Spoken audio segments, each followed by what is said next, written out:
Thanks everyone. Welcome back.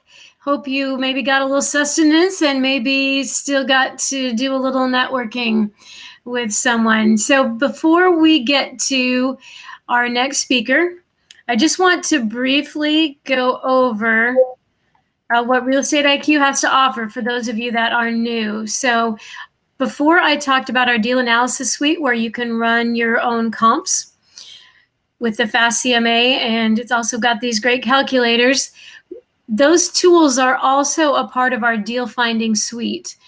And our deal finding suite includes these other things: off-market leads, where you can get daily updated lists of motivated and distressed sellers. And we do have these off-market leads available in Texas, Utah, Florida, and Georgia right now. So the leads vary by location as to what's available, but these are what we have. The ones with the asterisks by them are part of our premium package, which means when you get the list, the skip tracing is already done for you. So it's got email addresses and phone numbers for the motivated sellers, as well as a flag to tell you if they are deceased or have filed bankruptcy, and a close relative and their contact information. So all of that comes in our premium suite. Also, we have County Data Finder. This part is only in Texas along with Fast CMA right now, but coming fairly soon to Utah, and then we'll be moving on from there. So County Data Finder lets you search the tax records and pull a list for whatever kind of properties you're looking for.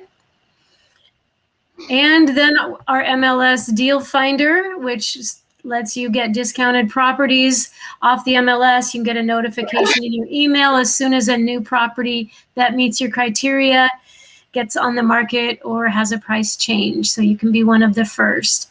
We also have on-demand skip tracing, which means you can submit any list that you want from your own or from us if you don't have the premium, and get it skip traced as well. And then Joseph is going to talk about our new CRM integration right after Matt is done.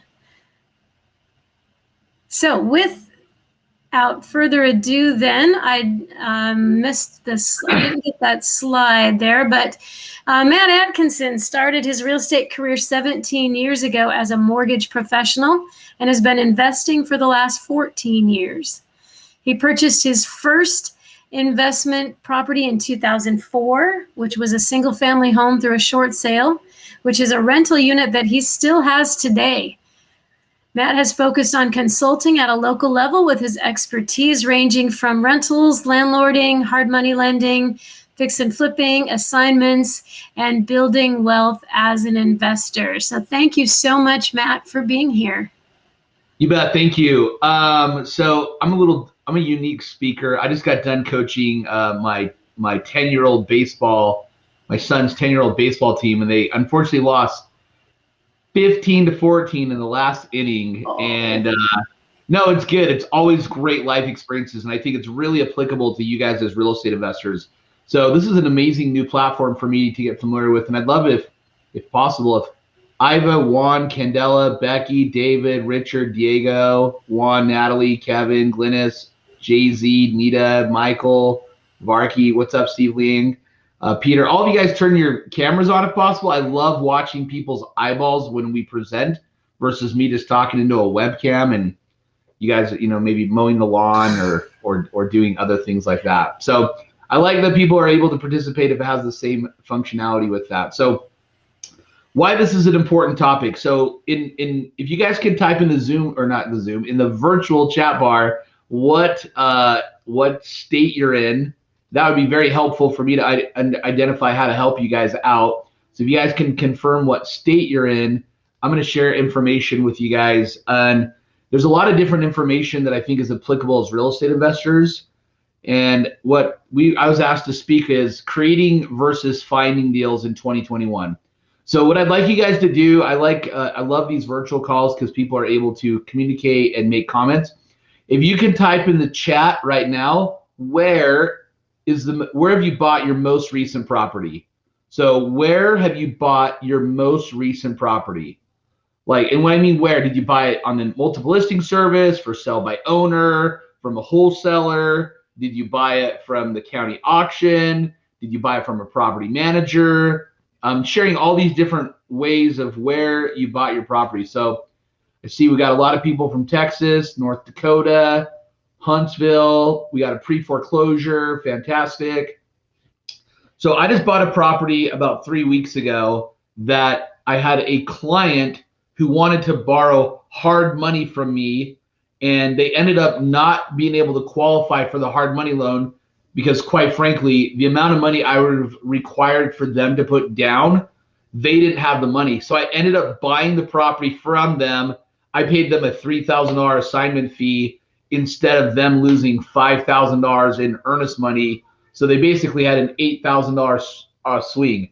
And I think this topic, which is really important, creating deals versus finding in 2021, is really applicable. Obviously, this is a CYA, cover your assets comment, right? Real estate investing, you just got to be smart and aggressive. With that, I think in understanding who I am and why I'm sharing this with you is this is my family. And last year, my mom, right here in the middle, passed away on my birthday on August 2nd of last year. And my life has changed a lot since then for the positive. Obviously, my mom's passed away, but I've had a new reflection of what's important in life. And Tony Robbins, if you guys have ever gone to a seminar of his before, Tony Robbins teaches that life happens for us, not to us, right? And I think as we reveal or we think about, what's up, Sonny? As we think about real estate investing is what are we doing to create these opportunities? So I'm a lot more motivated with focusing on my family versus making money, where before I was all about just making money, is like the deal flow. The other thing I think is important for you guys to understand where I'm coming from, how to help you on creating deals versus finding them, is last year in 2020, we learned a lot, right? We learned a lot about sports, and weren't able to travel as much. And I love Star Wars, right? So I used to have season tickets to the Utah Jazz in Real Salt Lake here in Utah, but that's been suspended due to COVID and just limited games. And then I've been to the World Series before. I love the Denver Broncos, go Becky. But I also love travel, Star Wars, and always be learning. So a couple of things I think is important for you guys. Obviously, you taking a Saturday today to learn, which is fantastic.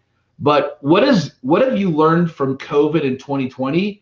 And then I'm going to make that very applicable based on relationships that we have right now. So if you guys can type in the Zoom, sorry, I keep calling the Zoom, virtual chat bar. If you guys can put on the virtual chat bar, I want to show this, what's coming up next, so you guys can have an idea. Hey, Jay-Z. So here's a good example. So what have you guys learned this year? Here's what I learned. Relationships are more important now than ever before, right? So tip number one, relationships are more important now than ever before. So I wanted to give a backstory of a property that I purchased. So if you guys can see this property, I bought this in Ogden, Utah for about $31,500, a very, very economical price. And I bought this driving for dollars on a Saturday, and I called the for sale by, or I saw the Reo Property. And if you guys can see the photos, there's pictures of an Reo property. That means the property's already foreclosed, no one bought it at the auction, and you buy it from the bank. So there's 3 quick ways that you can buy properties, right? Number one, you can buy the property before you have a notice of default filed. Actually, you can buy the property before it's distressed.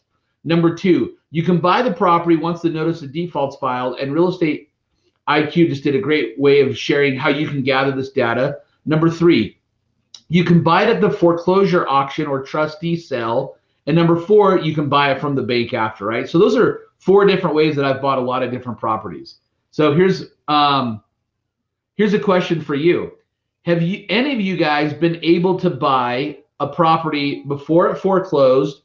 You bought it, you pulled it out of foreclosure like a subject to, or have you bought it as a short sale, or have you bought it at the court steps, or have you been able to buy it from an Reo property? So we have a bunch of people on here. I just gave you 5 different ways that I've purchased real estate, but for you guys on this call, virtual call, How many of you guys have actually bought one of those 5 ways? So I want to see in the Zoom, sorry, I keep calling it Zoom, virtual chat bar, how many of you guys have actually bought properties that way, right? That's really important. So here's what I ended up doing. I was driving around this property. This is 11 years ago. It was on a Saturday. I remember driving with my friends, and we called the listing agent. And we called the listing agent and said, hey, would you like to double side a commission and represent me? Type in hashtag say yes. All listing agents are going to do that, right? And here's the crazy thing. This property was only going for a measly $31,500 in Utah, right? This is not in Flint, Michigan, where I've done a virtual call earlier this year. This is not in Indianapolis or different parts of the United States that have super cheap houses. And if you guys are in that market, that's amazing. This is in Ogden, Utah. So I bought the property for $31,500. The gross rent of a 2-bedroom, 1-bath house was only $525. And this is not in the 70s. This is only 11 years ago in Utah. Now in Utah, we hit our bottom of the market. We hit the peak of the market in 2007, and then we hit the bottom of the market in 2011. So I bought a lot of properties that way. So what's important with this? Number one, all of you guys should establish relationships with realtors that buy investment properties. If you guys want to write that down, take a mental note, right? And that's going to take time. But what's good about that is these relationships are created versus found, right? Like the most recent property that I've purchased, someone asked me to lend them hard money on a fix and flip. After I underwrote the property, I gave them my terms. They had to put more money down than they had available. And then I ended up, rather than them losing their earnest money, I bought the property from them for, a few $1,000s. They got their earnest money back and they were super happy because they were in over their head, okay? So tip number one is establish 5 relationships with realtors in your market that actually move a lot of properties. Tip number 2, you're going to want to establish relationships with hard money lenders. A lot of hard money lenders are not in the business to take the property back and fix it up themselves. I got to be honest with you. I lend a lot of money here in Utah. I have 3 friends that have more money than I have available. That I lend about $7 million out at any time. Not my own personal money, investors that I work with. I also have a friend that has about $35 million here in Utah that he lends out normally in first deed to trust, but he doesn't want to take the property back because that's a morale doubter, right? And especially as my kids just lost his baseball game 15-14, we know that morale in life is really important. So here's the story with this property and the importance of creating these relationships, okay? So in 2015, I sold this property for a modest $65,000. So if you guys want to grab your calculator, I'm going to do this with you if you guys are driving.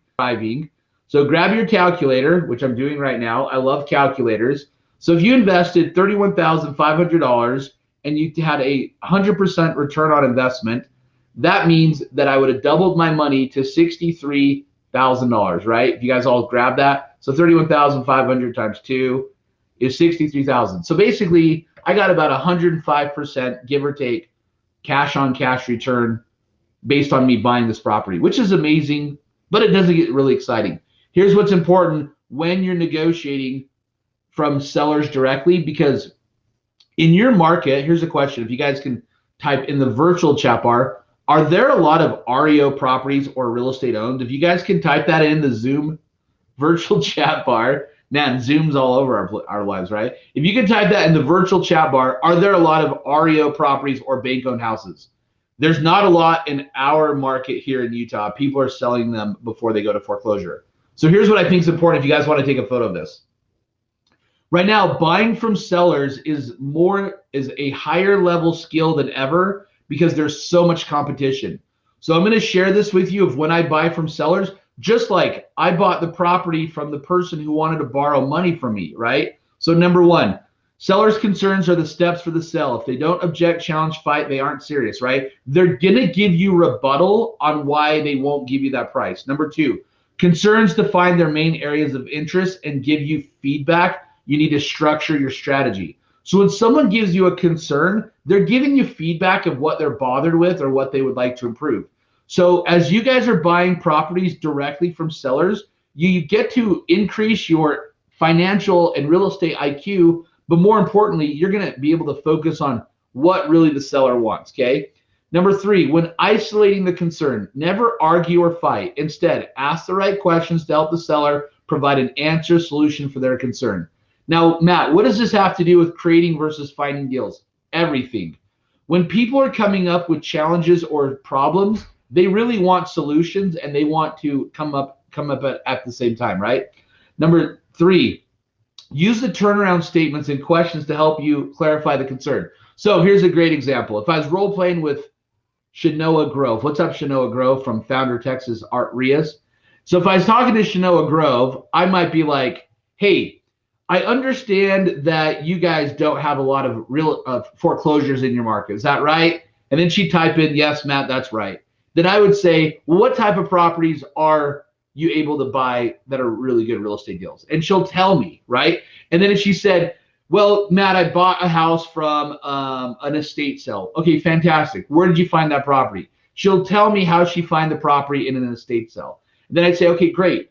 What if you did the same thing as what you did finding that property and you marketed even more, right? So the point I'm sharing this with you is these relationships are created over time that, you know, what I love that our market just totally stopped and it went down 10 to 15% a year for the next 5 years like it did in 2007. Yeah, because it would dry up a lot of the newer investors. So it's important as you guys are understanding where the seller's concerns are, how to work with them. So I wanted to share this with you guys. I wrote out my top 10 concerns that sellers have, especially when they're going to buy a property with seller financing. So of the 87 rentals that I currently own in Utah, that's a mix between single family residencies and an 8-plex. I did own 100 doors about 3 years ago, and I've been selling properties to get more cash to rebalance other real estate or other assets that I have, okay? But I think if you guys want to take a screenshot this, I literally came up with like the top 10 things that I feel will, you got to come up with solutions, okay? So you got to come up with solutions. So we have like Sonia and Alan and Kershma. I think you're involved with Tony Robbins stuff. Judy, Sunny, what up, Sunny? Joseph, Mark, Jada, Milena, Nate Fuller, Troy Clark, Laura, Sonia, Mehmed, sorry if I said your name correctly or wrong, Adam, Fernie, Dave, Fred Trent, Michelle, Sean, Shanoa again, what's up? Candela. So the question, what I'm asking for you guys as I'm sharing this with you is, what are your top challenges that you guys have when you want to buy properties with seller financing? And I actually want to go over this with you guys for a couple minutes, okay? Number 1, check the borrower's credit score. So if you have a good credit score, of course you're going to say, yeah, you can check out my score. But here's what you're really going to find out. Mr. or Mrs. Seller, what part of my credit score would you like to find out? If you just ask them that qualifying question up front, you're going to get a lot of data, okay? So that's challenge 1, and I gave you question 1. Number 2, set up through an escrow company. Mr. or Mrs. Seller, we'd love to work with an escrow company. Which one do you have in mind, right? So what it's doing, it's confirming what their concern is, and then you're asking them which one do they want to work with. Number 3, keep an escrow reserve. Mr. and Mrs. Seller, that's great. We could keep an escrow reserve for our payments. How much do you think you would want to feel comfortable selling this property to me with financing, right? So what it's doing is you're putting the ball back to them. Now, sometimes they're like, hey, we got to check references. Mr. and Mrs. Seller, what information would you like to check references so I can refer you the right type of people, right? So what we're doing right now is we're establishing what people's concerns are so that we can identify how to work with them better, right? The next part, I want to check your tax returns, Mr. and Mrs. Seller. Man, I don't know about you, unless you're a CPA or tax attorney or an accountant. Tax returns are super complicated. I'm happy to provide them. What part exactly are you looking for, right? So what you're doing is you're identifying what part that you're establishing or creating these deals, because there's a lot of people that if you have a modest down payment, people will sell you properties with seller financing, okay? Number 3, provide a net worth sheet. Mr. and Mrs. Seller, what part of my net worth sheet are you interested in so I give you the right information? They just actually might even care that you actually know what your net worth is. Here's a question for you. What's your net worth and when's the last time you've looked at it? So if you guys can type in the Zoom chat bar, virtual chat bar, what is your current net worth? And you don't need to tell me, but I actually want you to type in the virtual chat bar, when is the last time you've checked it? I personally check mine every single month. Just something that I like to measure because that's important to me. So the MC, Eva, Effie, Zach, James, Mls, Randy, Brian, Monica, you guys want to type in these Zoom chat bars? Hey, what are you guys measuring yourself? Now, Matt, what does this have to do with deal creation versus finding? Everything. Because right now you're needing to establish relationships and go deeper on finding and creating these deals versus sending out a bunch of mailers or sending out a bunch of pay-per-click ads. Now, you want to do both, but you're wanting to able to utilize your talents of relationships. Number 7, down payment, Mr. and Mrs. Seller. Now, if you guys focus on this, I'm helping you understand how to buy properties with seller financing, which is amazing. More than 70% of my rental portfolio is all on seller financing now. Okay, so how much down payment, Mr. and Mrs. Seller? How much down payment would you like, right? Like you're asking them. You don't want to just tell them a number. You want to ask them what they're thinking, right? Number 8, personally guaranteeing the note. Personally guarantee the note. So, Mr. and Mrs. Seller, what is it about me guaranteeing the note that's important to you, right? You're getting clarification, okay?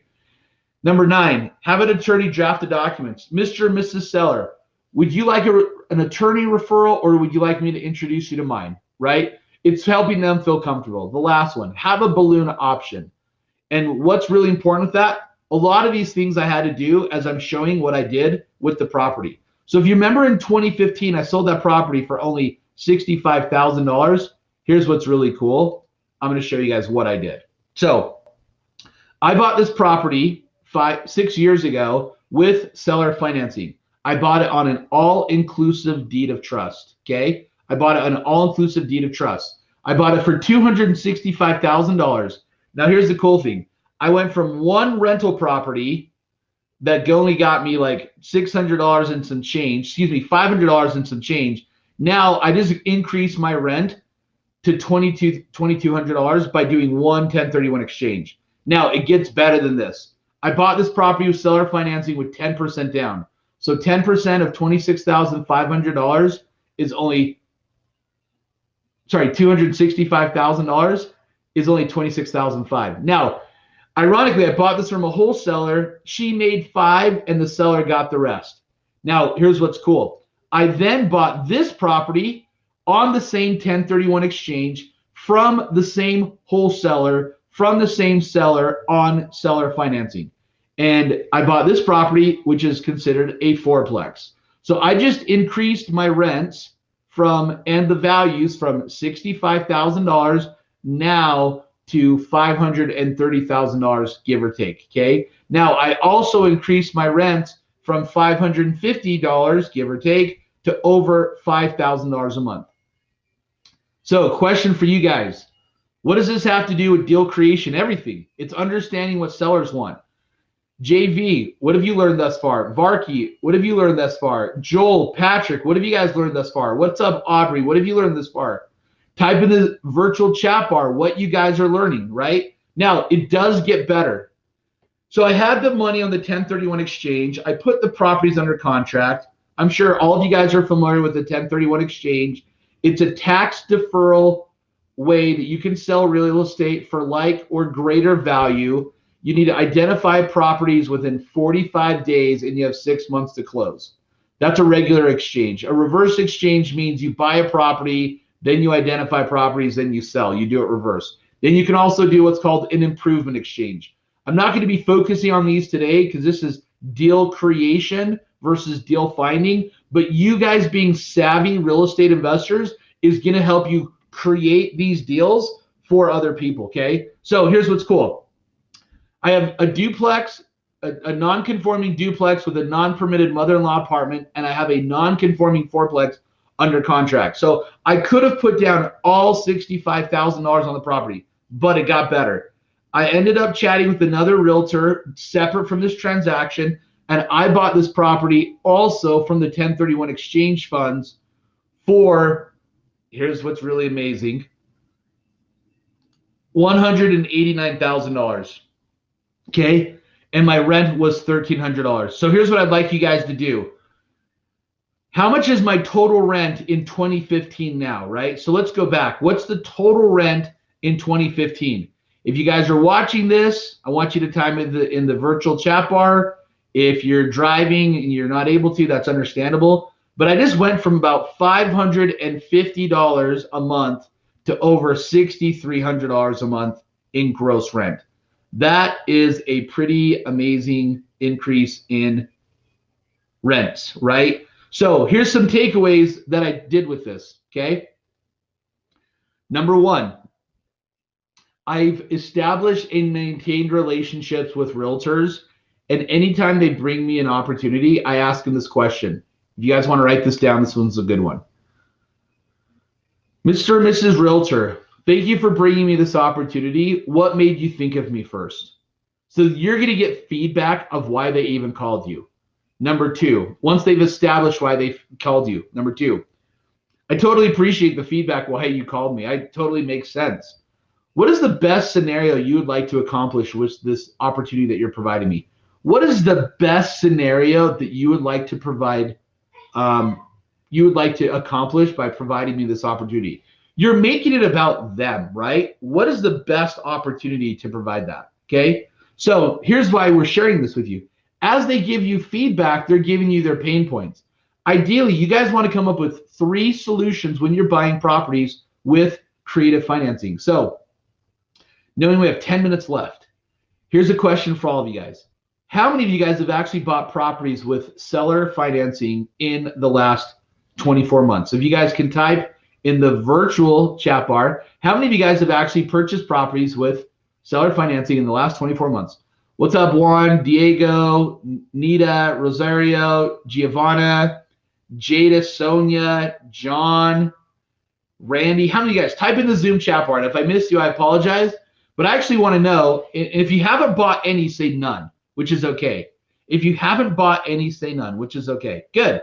So I'm giving you guys a lot of ideas how real estate opportunities are created, not found, right? But you got to have both, is these relationships are created. So here's what's happened. Let's fast forward to 2021, okay? So this property right now in Salt Lake, so this is like 5 minutes away from downtown Salt Lake. We call it Liberty Wells, or anyone from Utah. If you guys are actually from Utah, just type in the Zoom chat bar, you are from Utah, I'm just curious. Or if you personally know me, I've seen a couple names I recognize, just say, what's up, Matt? But this property is called Sugar Hood or Marmalade. It's in Liberty Wells. It's a very desirable area. Here's the value. What's up, Sonny? Here's the value now. This property is worth $675,000, and the rents have gone up to $3,455. So that's just from one 1031 exchange. How much will that impact your life in a positive way if you choose your assets and buy and create properties that way? Property number 2 that I shared with you. This property now is worth $725,000, and my gross rent is $3,320. My duplex with a non-permitted basement apartment actually gets more rent than my fourplex. But here's a good example is you got to reevaluate your properties, right? So here's the next part of this opportunity. This property that's in Marmalade. Marmalade is literally 4 minutes away from downtown, just northwest, okay? It's right next to Energy Solution Arena where the Utah Jazz play. Go Jazz if you're a Jazz fan. Like, we want people to be able to, that Brian Ash, holy cow, Brian Ash, you're a funny guy. We want people to be able to buy more real estate with using creative financing. So here's this one. This property is worth $350,000. So as we kind of think about all these different scenarios, here's what we need to understand. When you're buying from sellers, number one, they're afraid of you. What are they afraid of? They are afraid of making a mistake, right? As that's number 2. They're also afraid of being lied to. They're afraid of debt. They're afraid of losing face, and they are afraid of the unknown.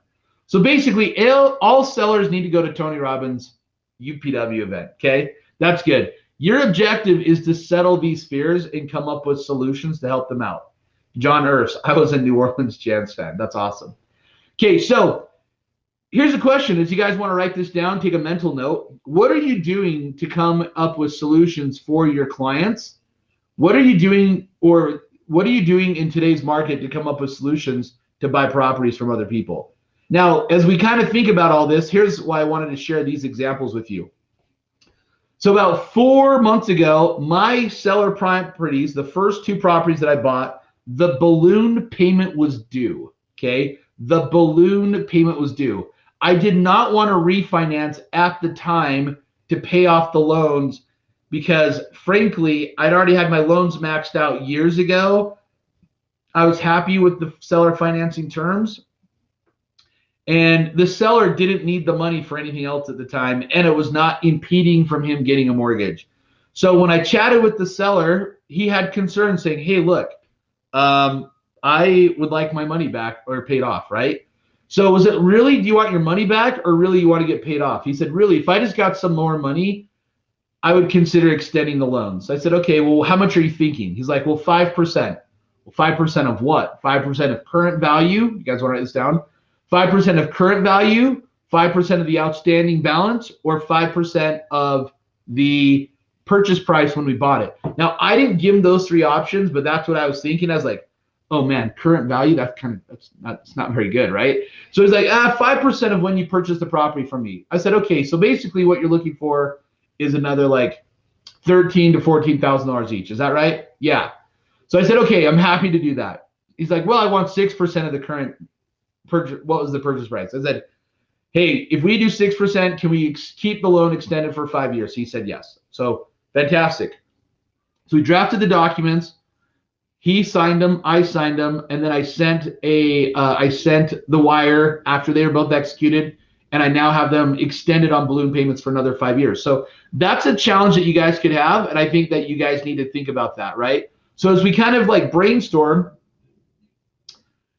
I gave you one example of finding a property from an REO property. So let's go back of how we're finding versus creating. You can buy from properties directly before they're in distress. You can buy a property from someone directly when they're in distress, but before a notice of default. You can buy the property once the notice of default's filed and it's public information. You can buy it subject to, all inclusive deed of trust, contract for deed, or a land contract. You could close on it short term and flip it. You could close on it short term, wholesale it. You can close on it, keep it for yourself. Those are all different ways, okay? Number 5, you can buy it at the courthouse steps, sheriff or trustee, depending on your state. So here's the question. Is your state a trustee state or a sheriff state for foreclosures? If you don't know, here's action item number 1. I would encourage all of you guys to go to the auction in the next 30 days just to see what it's like. And go to the auction in your county where you live in. Go to the auction in the county that you live in, just so you know what it's like, okay? So after the property is not purchased at the auction, then what can you do? You can buy it from the bank, right? Now, I just showed what worked 11 years ago. What's working now? 1, still contacting sellers directly. 2, though, developing what worked then and what works now. So let me clarify. 1, double-siding commissions from realtors. 2, buying properties from wholesalers. 3, buying properties directly from sellers. 4, if someone has a challenge, you come up with a solution. So buying from anyone. 5, technology. I've bought like 7 properties in Facebook groups in the last 12 months just because I'm engaging. Like, I don't normally say, hey, like if someone's like, I got a property for sale, who's interested? I'm not saying me. That's less effective. I would say, that's great, you have a property for sale. Tell me about it. What's the best way to work with you? ? Okay? So be different than what most people are doing. So here's what I'd like you guys to do. 1, pick up the freaking phone. PUTFP. Pick up the freaking phone. What does that mean? Have a conversation. Here's an amazing thing. Real Estate IQ did an amazing job of following up with me to get me on, asked me to participate, which I'm super honored to give some tips. Number two is they're very progressive with tech, way more progressive with me so I need to step up my tech game. And three, they're providing a lot of value for you guys for free on a Saturday, which is super impressive, right? But here's the cool thing. A lot of times people just want to send text messages. I think you guys got to pick up the freaking phone and have conversations with people. It is more important now to be engaging with clients than ever, because that's where true wealth is created. So pick up the freaking phone and you guys will make money, because you're going to go relationships with clients. So the last thing I wanted to share is you can borrow a lot of money from people that have money in like Roth IRAs or 401ks as real estate investors.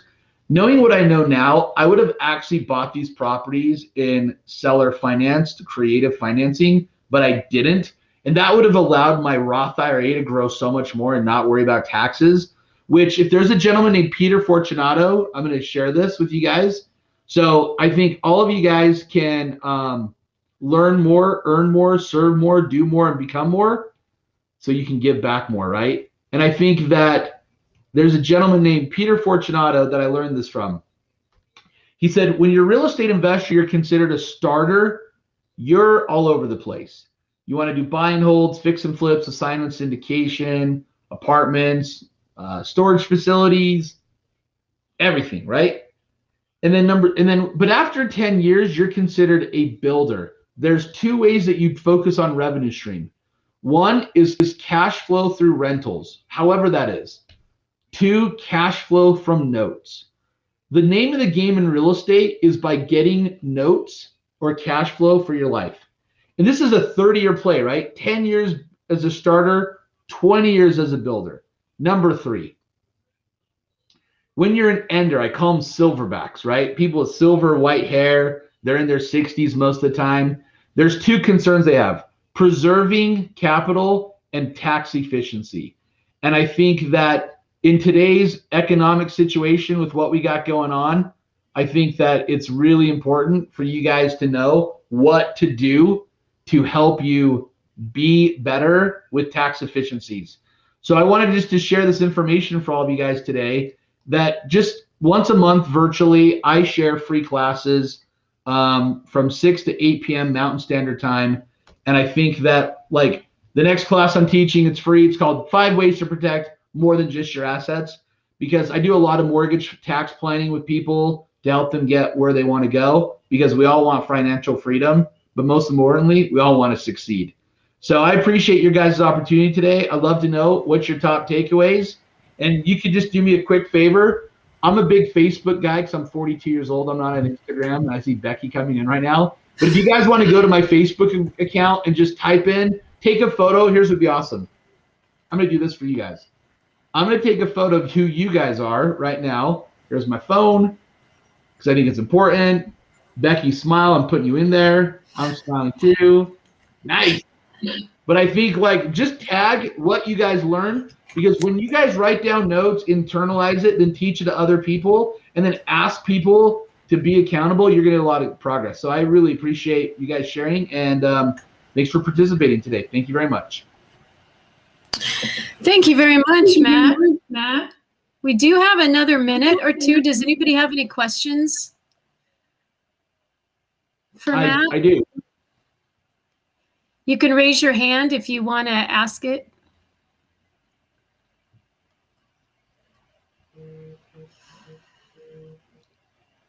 So just one comment if we don't have any questions, and I think it's really important to stay on time for you guys, because I want to be respectful for you guys.